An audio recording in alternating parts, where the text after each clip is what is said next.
안녕하십니까, 김석기 목사입니다. 오늘 9월 3일 성경 본문은 창세기 16장입니다. 하나님은 15장에서 자손과 땅에 대해 불안해하는 아브라함과 언약을 세워주시면서 주님께서 그에게 약속하신 것들이 모두 이뤄질 것이니 걱정하지 말고 때를 기다리라 당부하셨습니다. 15장 6절에 아브라함은 하나님 말씀을 온전히 믿고 기다렸습니다. 그러나 10년 동안 자녀가 생기지 않자 사레가 불안해하였습니다. 사례는 약속을 믿지 못하고 첩을 얻는 방식으로 약속을 기다리지 못하는 인간의 모습을 보여줍니다. 하나님의 언약은 때가 되면 이루어진다는 확신을 갖지 못하고 인간적인 방법으로 문제 해결하려 한 아브라함과 사라의 모습을 통하여 믿음을 가진 성도라 할지라도 잠시 방심하면 언약을 믿지 못하고 불신의 덫에 빠져서 인간적인 방법으로 행함을 볼 수 있습니다. 하박국 2장 3절에 이 묵시는 정한 때가 있나니 그 종말이 속히 이르겠고 결코 거짓되지 아니하리라. 비록 더딜지라도 기다리라. 지체되지 않고 반드시 응하리라. 우리 인생에 되어지는 모든 것들이 사람의 생각이나 잔머리 등의 인간적인 방법이 기준이 되지 않고 오직 하나님의 말씀과 하나님의 때와 방법대로 이루어지길 신뢰하며 나아가는 우리가 되기를 기도합니다. 3절 말씀에 아브라함이 약속을 붙들고 10년은 기다렸지만 더 기다리지 못하고 첩을 얻습니다. 여기서 전에 아브라함이 육신의 소욕에 이끌려서 애굽으로 내려갈 때 자기 아내를 누이라고 속일 때 바로가 그를 후대하여 양과 소와 노비를 주었다고 했는데 하갈은 그 노비 중에 한 사람이었습니다. 10년이면 강산도 변한다고 했지만 하나님을 향한 마음도 기다리다가 변질이 되었습니다. 하나님은 아브라함과 사라의 육적인 가능성, 나이가 많아 태가 끊어지고 그래서 의지할 곳이 없이 하나님만 의지해야 하는 그 상황에서 하나님이 일하기 시작하셨습니다. 이런 면에서 보면 나의 능력의 한계 상황을 만나는 삶의 위기가 오히려 하나님의 일하심이 나타날 수 있는 기회가 될 수 있을 것입니다. 결국 사라는 인간적인 방법으로 여정을 통해 아이를 낳습니다. 그러나 하갈은 임신 후 자신은 임신하였지만 임신하지 못한 여주인을 멸시하는 모습을 보면서 그것이 결국 하나님의 뜻이 아닌 것을 알게 됩니다. 5절 말씀에 사라는 분명 자신이 하나님의 약속을 믿지 못하고 첩을 통해 자손을 얻으려 했던 본인의 잘못은 생각 않고 본인이 첩으로부터 무시를 당하자 그 일을 다 아브라함의 잘못으로 떠넘겨 버립니다. 그러면서 여호와의 이름을 들먹이는 망령된 행동을 합니다. 여호와께서 아브라함과 자신 사이를 판단하기 원한다라고 말하면서 말이지요. 우리도 때로는 일이 잘못될 때 나의 잘못을 회개치 않고 하나님의 일을 망령되이 거론하면서 회개하지 않는 모습이 있나 돌아봐야겠습니다. 9절 말씀에 하나님은 하갈에게 그 수하에 복종하라라고 말씀하십니다. 이는 주인에게 복종하라는 교훈적인 의미뿐만 아니라 아브라함과 사라가 메시아 언약의 상속자임을 인정하고 그 수하 안에 있어야지 그 수하에 복종해야 구원에 이를 수 있음을 나타냅니다. 10절에 약속의 자녀가 아닌 이스마엘의 자녀의 경우에도 크게 번성한다고 말씀하십니다. 이스마엘은 하나님이 들으셨다는 뜻입니다. 힘든 상황 가운데 하갈이 부르짖을 때에 하나님께서 응답하십니다.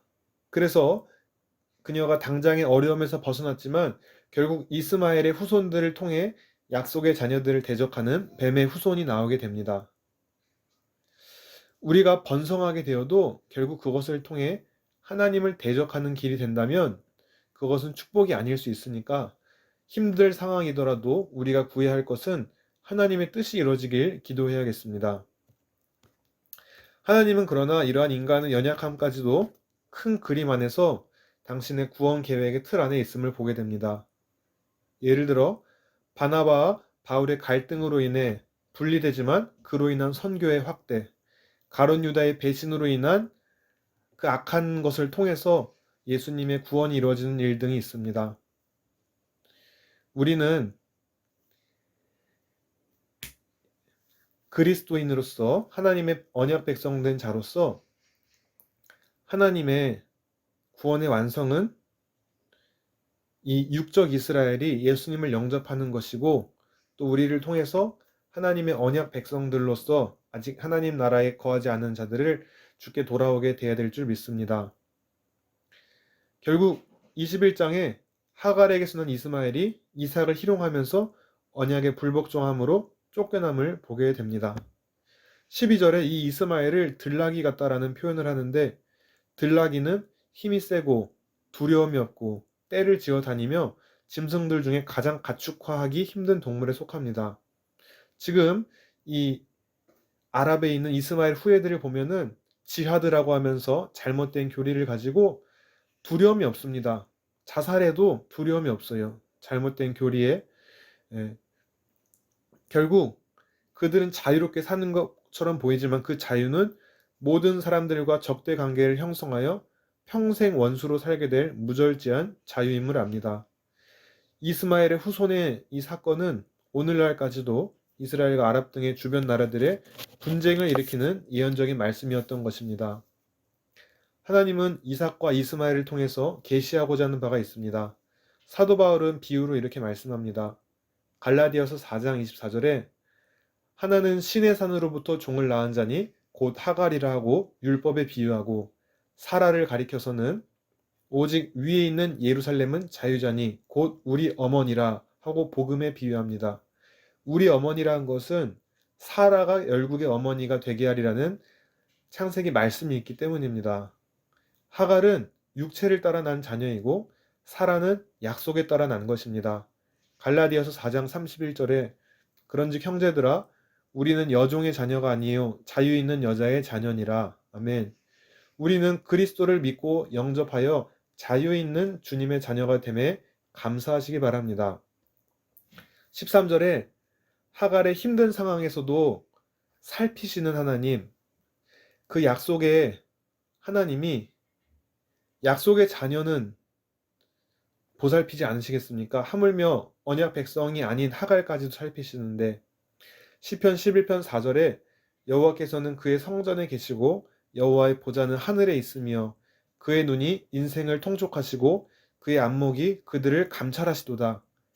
감찰하신 하나님, 오늘도 우리가 사단이 왕노릇하는 죄악된 세상에서 살아가지만 담대하고 기쁨을 누릴 수 있는 것은 감찰하시고 졸지도 주무시지도 아니하시는 하나님께서 당신의 자녀를 눈동자같이 지키시기 때문입니다.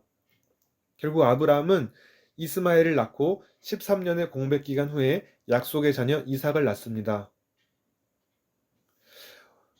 아브라함은 하나님을 신뢰하지 못하고 결국 인간적인 방법을 썼지만 결국 하나님의 인도하신 가운데로 나아갈 길을 또 나아간 것을 볼 수 있습니다. 우리도 오늘 말씀을 묵상하면서 우리의 신앙생활을 점검해 볼 필요가 있습니다. 우리가 주님을 처음 만났던, 하나님을 향해 뜨겁고 감격했던 첫사랑을 잃어버리고 그 첫사랑에서 돌이킨 때가 있습니까? 또 사역하시는 분들은 하나님께 나아가지 않고 부응이 안 되고 상황이 힘들어지니 인간적인 방법으로 사역을 하진 않았나요? 우리는 언제 어느 곳에서나 하나님이 우리를 살피신다는 분명한 의식을 가지고 하나님의 약속을 신뢰하며 말씀에 근거하여서 또 우리가 결정하고 선택하기를 원합니다. 인내와 기다림이 필요하다 하더라도 하나님은 반드시 우리를 향한 선하신 계획을 하나님의 때와 방법대로 이루어 가심을 믿으시기 바랍니다. 주님은 반드시 다시 오신다고 하셨고 함께 하신다고 하셨습니다. 그리고 공의롭게 심판하신다고 하셨습니다. 그러니 우리 성도의 삶 속에서 어려운 순간이 찾아올 때에 주님을 바라보며 날마다 내가 죽고 주님이 우리 안에 사시는 삶의 여정을 계속해 나가시길 바랍니다. 나그네 인생길이지만 천성 가는 그날까지 분명하게 우리의 신음소리를 듣고 감찰하시고 계신 하나님을 신뢰합시다. 그리고 인간적인 생각 내려놓고 구원하신 주님을 묵상하며 우리도 하나님의 언약 백성 된 자로서 우리 삶 속에서 하나님이 기뻐하시는 결단과 선택을 해 나가시는 모든 주님의 백성들 되시기를 축복하며 예수님의 이름으로 기도드립니다. 아멘.